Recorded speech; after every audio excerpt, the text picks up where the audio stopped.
Welcome to the 52 Love Podcast, your show for 52 lessons in 52 weeks. Before we dive in, remember you can find the audio version of this episode, along with the rest of the series, on Spotify, Google Podcasts, Anchor, and Radio Public. And now, here's your host, Ms. Tonya Todd. Hi, everyone. Thank you for joining us for another episode of the 52 Love Podcast. I'm your host, Tonya Todd. 52 Love began as a blog series last year, 52 Love Lessons in 52 Weeks. This year, we are exploring each of those tips with a new guest each week. This week's tip is to repeat your first date with your partner. And here to talk about it is my guest, Annie McDonnell. Would you like to introduce yourself and tell us what you do? That would be wonderful. Thank you so much for having me. I really appreciate it. My name is Annie McDonnell. I started reviewing books in 2006 with Elle Magazine. And then I started a blog, The Right Review, which now has extended to World of the Right Review, which I really think of as Grand Sub Central Station for authors and book lovers, because we have so much going on, from interviews to events to book reviews. Everyone could go there, and we love sending people off to watch shows like yours. So very cool. Yeah. So thank you so much for having me. I appreciate it. Well, why don't we start with your actual first date? Tell us about your first date with your husband. Well, I really manifested going on a first date with my husband. I had a crush on him for a year and a half. And so I kept... That morning, I had written to the local radio station asking them, how do I find out if this guy is married? He worked at a coffee truck. Oh. I was so dumb. I didn't realize that they would put it on the radio. And I was very detailed. So you didn't even know him. You had a faraway crush on a stranger. Yes, completely. Wow. I would do a drive-through every morning to go get coffee, but I would put things in the car until he said, oh, you like to fish? Why is there taboo in your car? Why do you have all that beer in your car? Like stuff like that. And, it was drive-through, so you could only talk for a split second. Mm-hmm. So all of a sudden, that Tuesday, April 5th, he said, do you want to go out tonight? And I was like, I did not know it was on the radio because I only wrote to her. So I was like, sure. He's like, here's my number. I was like, all right, I'll call you. He's like, call me at like 10:30 in the morning. I said, okay. So we went out that night, and it was like all my dreams were coming true. I love that you know the date. Well, we also got married on April 5th. Well, it's just so because crazy of that. Because of that. But when we were out, we went to dinner at Red Lobster because that's my favorite restaurant. I made the biggest mistake of ordering crab legs. Who orders crab legs? You're ripping things apart. Your fingers are getting dirty on your first date. I mean, it was like the worst thing to do. And in the middle of everything, he's like, so what made you write to Maria on WBLI about me? Oh my gosh. I nearly died. And I was like, what? He was like, well, all of my customers were telling me how much you love me. I was like, oh my God. I nearly died. And I was like, didn't say I loved you. I said I had a crush on you, and I didn't know how to find out if you were married, without. Yeah, big difference. Yeah. So, but it ended up, he had a crush on me the whole time as well. Aww. He just didn't know how to ask me out. And, he wasn't sure if it was appropriate, probably, because you're a customer, Correct. But I had fallen for him because I had seen him. It was winter when I first met him or saw him, and I was online, and I saw him take off his gloves and give them to one of the workers. Like a bunch of Mexican workers were getting off a truck, and they were working outside all day, and he took off his gloves and he gave them to one of the workers. And I was like, I'm going to marry that guy. That's not where I thought this was going. My head was in, Austin times, and just the act of removing the gloves can be so sexy. And you meant he was compassionate. Yeah, because he was so compassionate. I said, well, compassion is sexy too. It is. He was like the most handsome guy ever. Brought all my friends to meet him. You're so stupid. He's never going to marry you.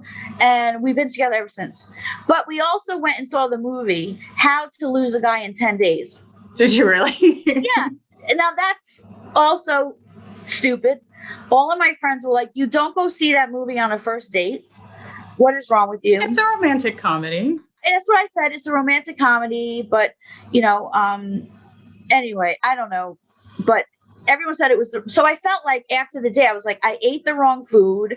I chose the wrong movie. This is going nowhere, but it ended up, we've been together ever since. And that was in 2003. So we've been together before a long you time. even started The Right Review. Yes. Yep. Long time ago. Long Tell time us about recreating the date. How did you do that? Okay, so during the pandemic, we had our 13th anniversary. Mm-hmm. And at that time, there was no going anywhere. There's no going to Red Lobster. And that's what we would always do, was like either go to Red Lobster or go to where we had our rehearsal dinner. So we ordered seafood in to our home. So that was really nice, but it wasn't the same, but it was really nice. So we ordered seafood in to be delivered. And then we watched one of those Avenger movies. Fun. So I felt like I was giving life back to him. The one where they all turned to sand at the end.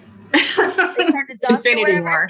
And I'm like, this is like, it couldn't get more romantic than this. So it's like, we never choose the right movie. And that what was so funny was after that, I tell him we never choose the right movie, but. Well, you've chose the right partner. Yes. Yeah, I definitely have. Yeah, for sure.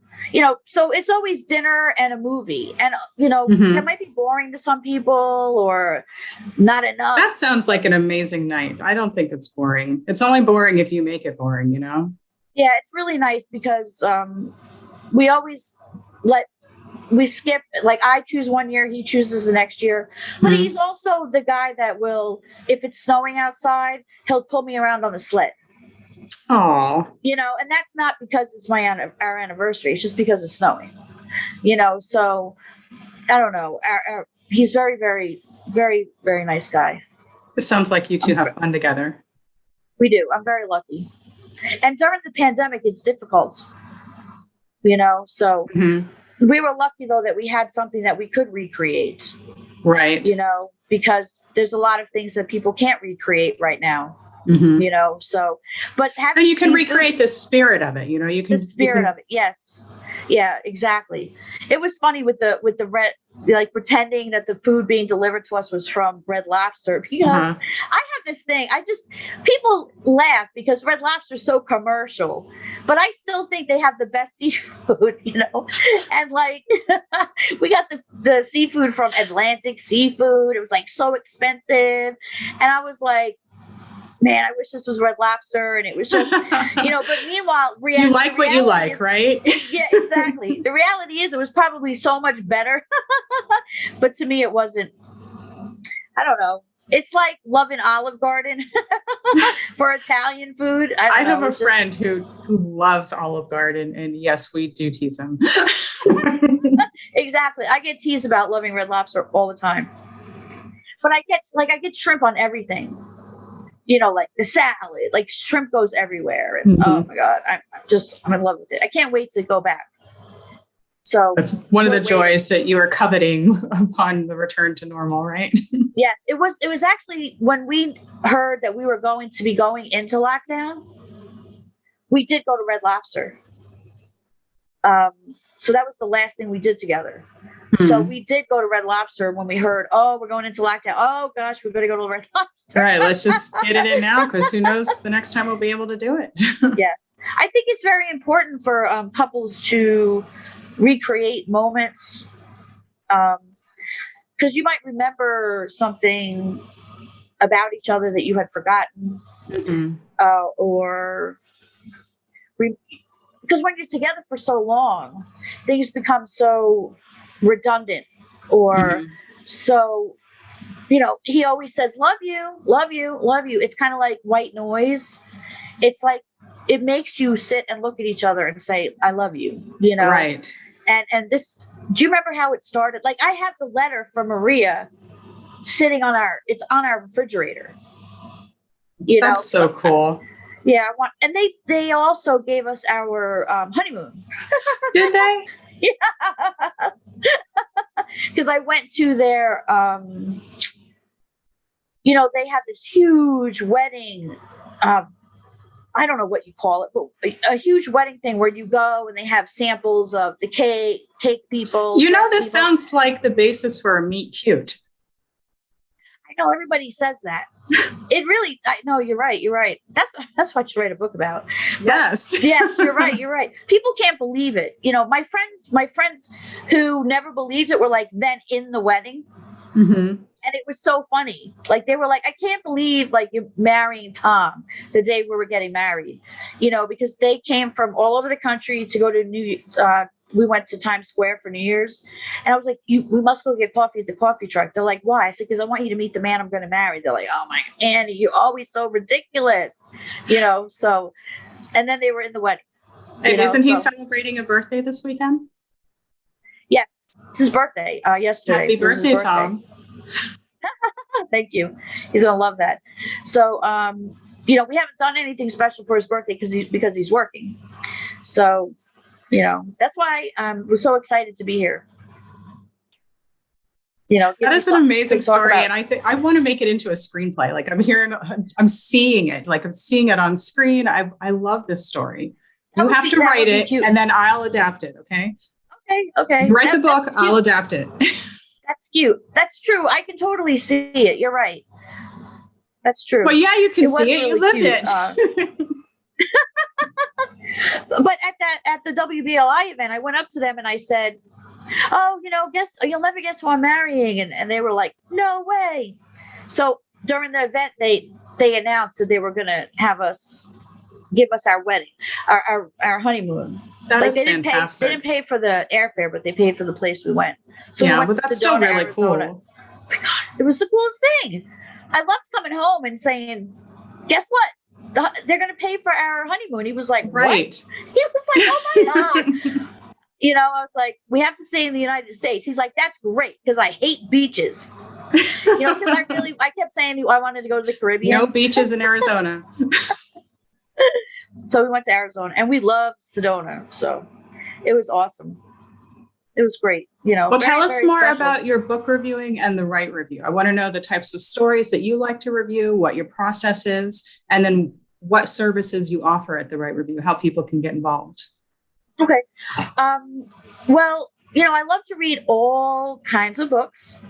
I used to just really do historical fiction, thriller, literary fiction, memoir. But now I started reading some cross-genre books, which led me to realize that, no, I do like fantasy, horror, going back to more romantic books. So I'm reading more all over the place. I'm more eclectic than I used to be, which is very interesting. I love more debut independent authors, because I don't choose the ones that are bestsellers, but like that I know are bestsellers already, because I feel they're already getting enough press. They don't need me to help them, so that's why I don't read those. So a lot of people always say, "Why aren't you reviewing that?" And that's why I don't review those, because you already know about it. Because I already know, and so everyone else already knows. So it doesn't mean I never do. It just means I didn't know that they were so popular yet when I said I was going to read them.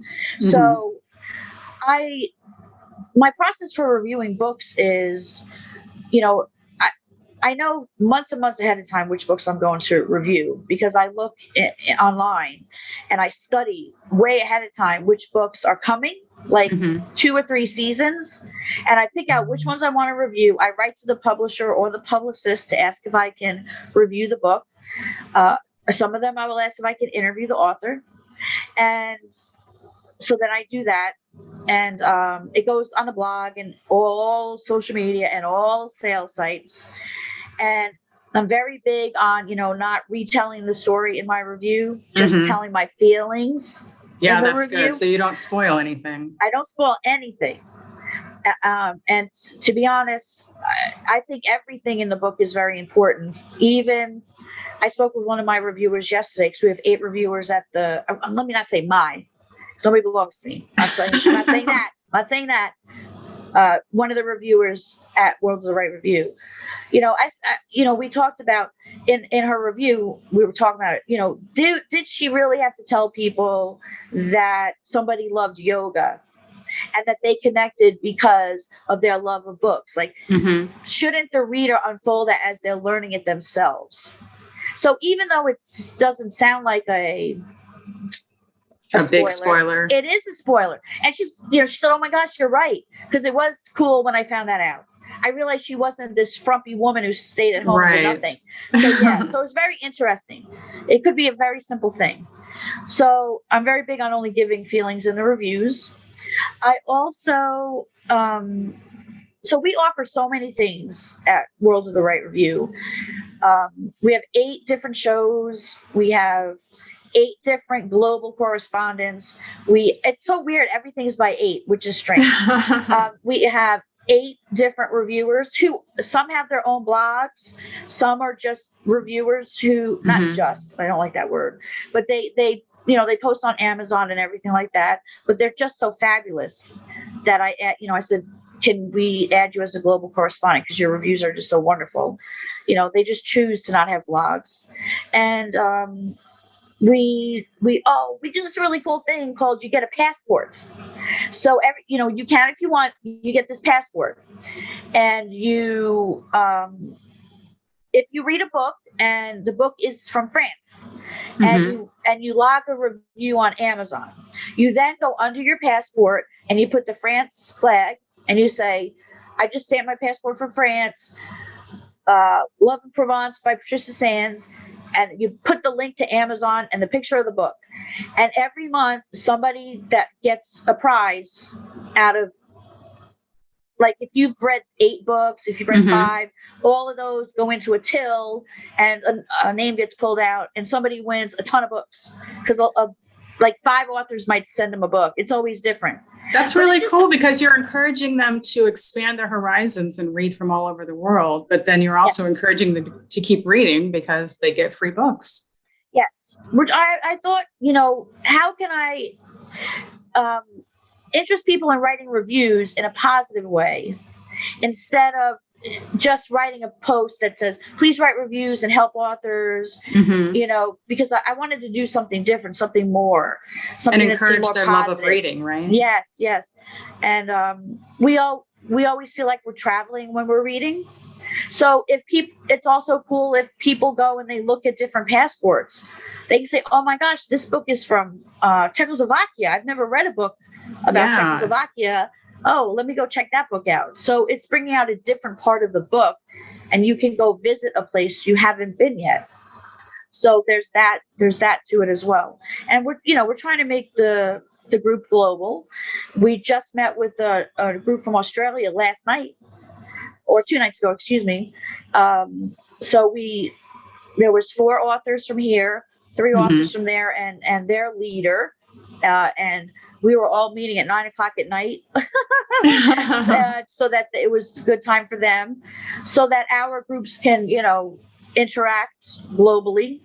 So it's really exciting times. It really is. Yeah. So I love it. We have a show called Stamp Your Passport, where different authors will get together. We have one from Scotland, and then an author wrote to me and said, there's 3 of us that are all over in Southern California, Carmel or whatever. Can we put a show together? I was like, sure. And then ended up having like Alka Joshi, and she's like so popular. I was like, you gotta be kidding me. I don't know. So authors write and say, can we make a show, Stamp Your Passport? And I have a show called Author on Author, where 2 authors will sit together and talk, like we're talking now, with no interviewer in the middle of them. Right. And they don't know each other really.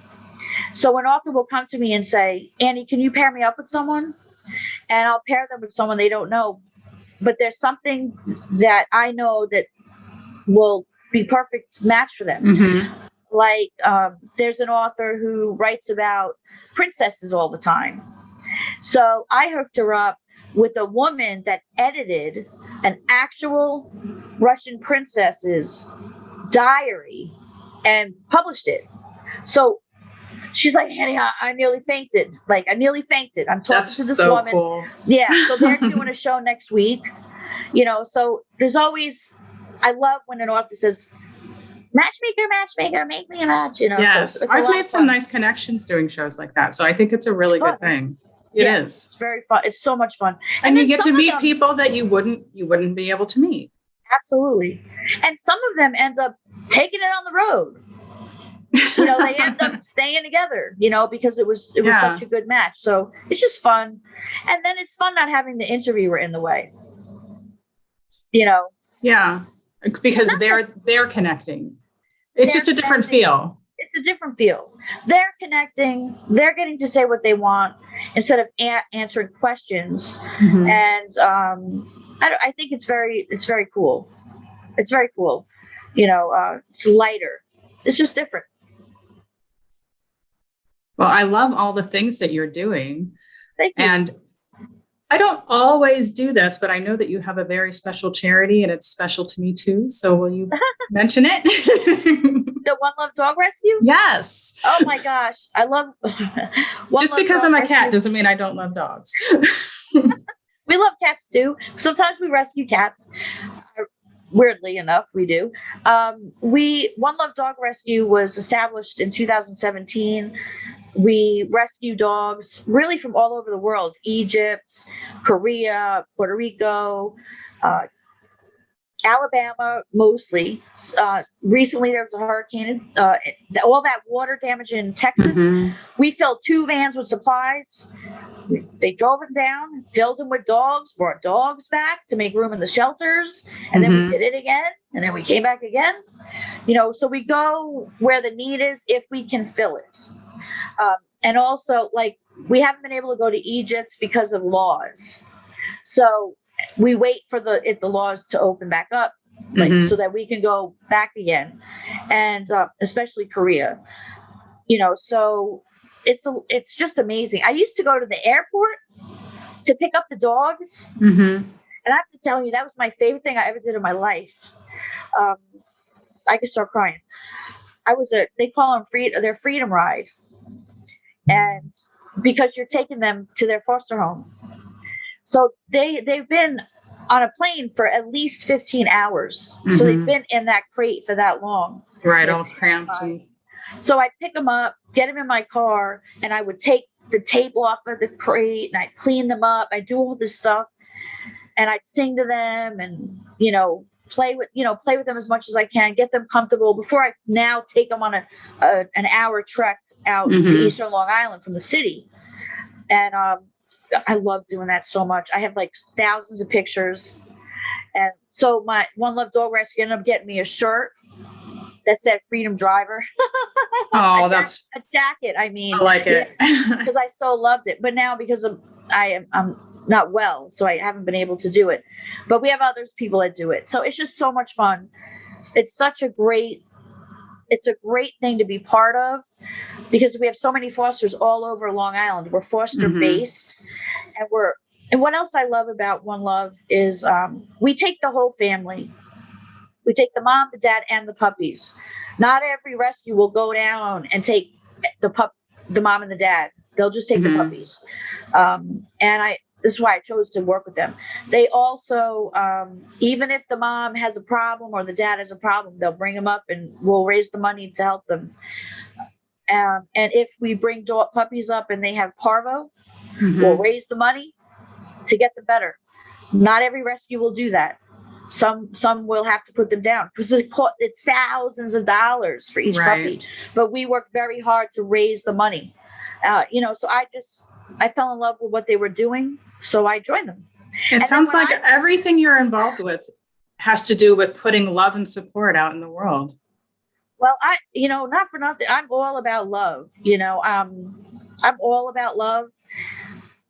I got very sick July 10th of last year. And my motto was, if love can save me, and that's really used for animals. After they We're die, animals they say, too. yeah, right. But after an animal dies, they say, if love could have saved you. And I really believe love's what's keeping me going. Well, I know it.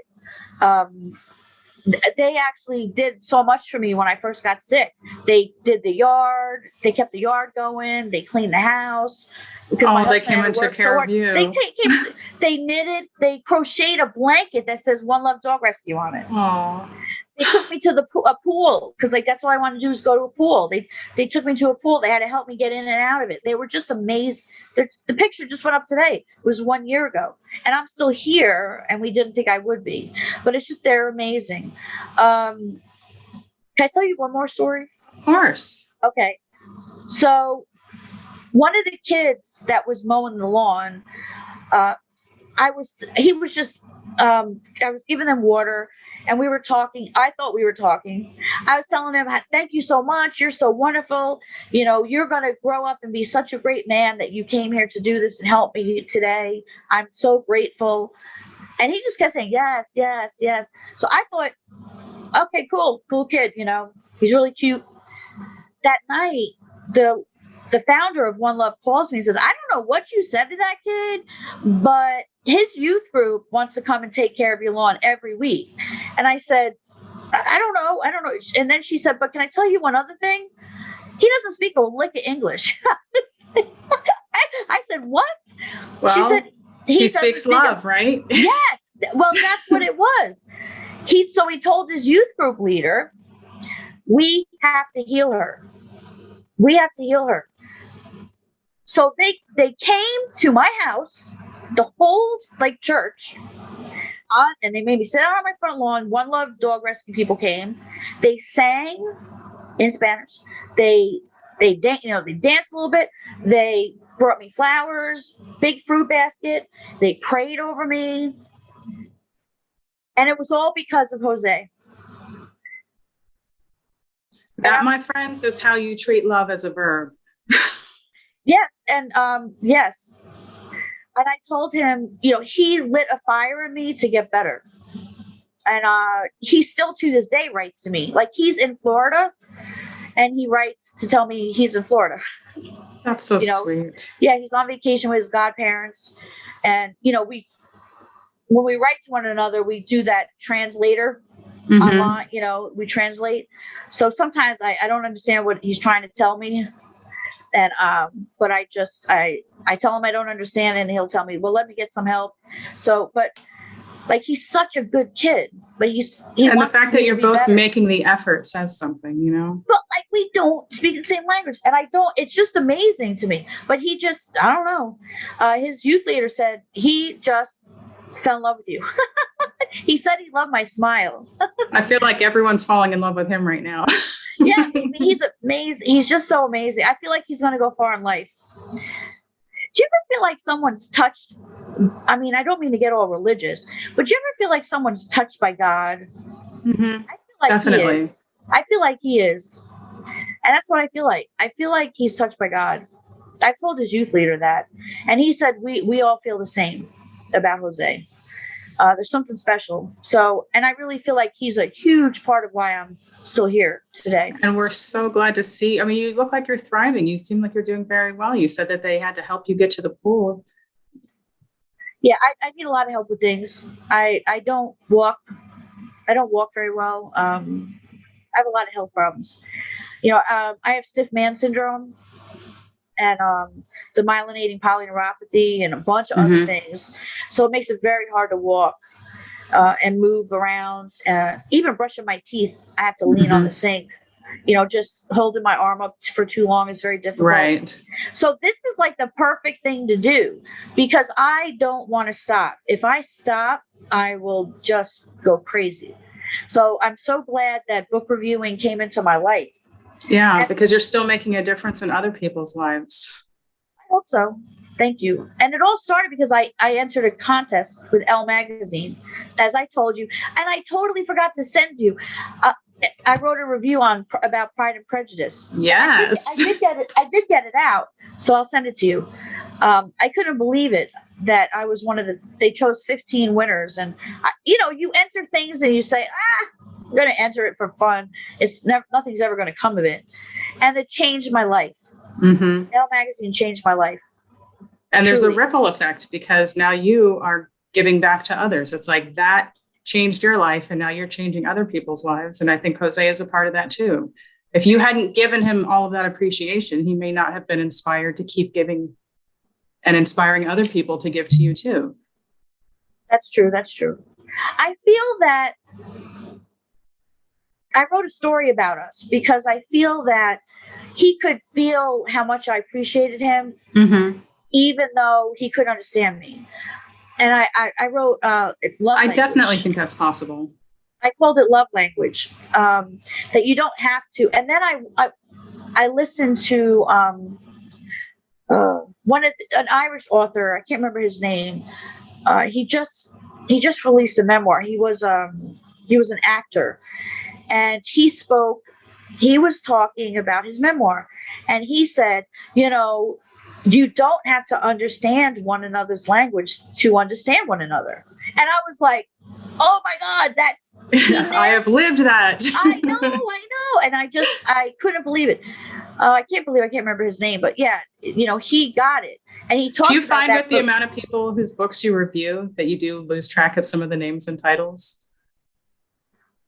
Some I do, but a lot. I mean, it's understandable because there are so many. That's true.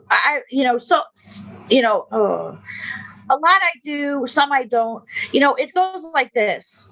All of my books are normally 4 and 5 star because I already know what they're about.